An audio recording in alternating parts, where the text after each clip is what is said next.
নিজেদের অবস্থান জানালো বাংলাদেশ সেনাবাহিনী। বিস্তারিত দেখুন অগ্রযাত্রা ডেস্ক রিপোর্টে।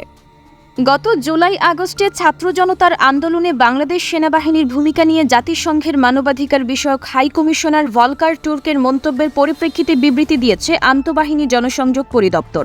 সোমবার দেওয়া ওই বিবৃতিতে বলা হয়, সম্প্রতি দেশের বিভিন্ন গণমাধ্যমে বিবিসি ওয়ার্ল্ড সার্ভিসের সমসাময়িক বিষয় নিয়ে সাক্ষাৎকার ভিত্তিক অনুষ্ঠান হার্ট টকে গত বছরের জুলাই আগস্ট মাসে ছাত্র জনতার আন্দোলনে বাংলাদেশ সেনাবাহিনীর ভূমিকা সম্পর্কে জাতিসংঘের মানবাধিকার বিষয়ক হাই কমিশনার ভলকার টুর্কের মন্তব্য নিয়ে একটি সংবাদ প্রচার করা হয়। বিবৃতিতে বলা হয়, বাংলাদেশ সেনাবাহিনী মানবাধিকারের তাৎপর্য যথাযথভাবে মূল্যায়ন করে এবং যে কোনো গঠনমূলক সমালোচনা গুরুত্বের সঙ্গে বিবেচনা করে। তবে অধিকতর সঠিকতা ও স্বচ্ছতার উদ্দেশ্যে ওই মন্তব্যের কিছু বিষয়ে স্পষ্টীকরণ প্রয়োজন বলে মনে করে। বিবৃতিতে আইএসপিআর জানিয়েছে, এখানে উল্লেখ্য যে বাংলাদেশ সেনাবাহিনী জাতিসংঘের মানবাধিকার বিষয়ক হাই কমিশনার থেকে এই বিষয়ে কোনো ইঙ্গিত কিংবা বার্তা সম্পর্কে অবগত নয়।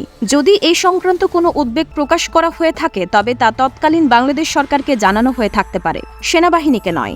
বাংলাদেশ সেনাবাহিনী জাতীয় নিরাপত্তা নির্দেশিকা অনুযায়ী কাজ করে এবং সর্বদা আইনের শাসন ও মানবাধিকার নীতির প্রতি শ্রদ্ধাশীল। তবে ভলকার টুর্কের মন্তব্য কিছু মহলের মাধ্যমে ভুলভাবে উপস্থাপিত হচ্ছে, যা সেনাবাহিনীর ভূমিকা সম্পর্কে ভ্রান্ত ধারণা সৃষ্টি এবং এর পেশাদারত্বকে প্রশ্নবিদ্ধ করতে পারে। নিরপেক্ষতা ও সততার মহান ঐতিহ্য ধারণ করে বাংলাদেশ সেনাবাহিনী সর্বদা জনগণের পাশে থাকতে প্রতিশ্রুতিবদ্ধ। অতীতের ঘটনা প্রবাহ, বিশেষত 1991 সালের গণতান্ত্রিক রূপান্তর প্রমাণ করে যে বাংলাদেশ সেনাবাহিনী কখনো জনগণের ইচ্ছার বিরুদ্ধে কাজ করেনি। 2024 সালের জুলাই আগস্টের আন্দোলনের সময়ও সেনাবাহিনী জনগণের পাশে দাঁড়িয়েছে এবং কোনো পক্ষপাত বা বাহ্যিক প্রভাব ছাড়াই জননিরাপত্তা নিশ্চিত করেছে। বিবৃতিতে আরও বলা হয়েছে, প্রসঙ্গত বিশ্বের দ্বিতীয় সর্বোচ্চ শান্তিরক্ষী প্রেরণকারী দেশ হিসেবে পেশাদারত্ব ও নিষ্ঠার জন্য বাংলাদেশ আন্তর্জাতিকভাবে স্বীকৃত।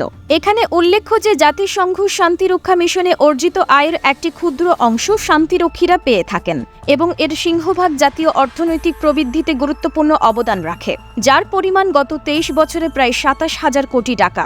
বাংলাদেশ সেনাবাহিনী জাতিসংঘের মানবাধিকার বিষয় কমিশনের সঙ্গে দীর্ঘদিনের সুসম্পর্ককে গুরুত্বের সঙ্গে মূল্যায়ন করে এবং দেশের জনগণ ও আন্তর্জাতিক সম্প্রদায়ের প্রতি দায়িত্ব পালনে সর্বদা অঙ্গীকারবদ্ধ।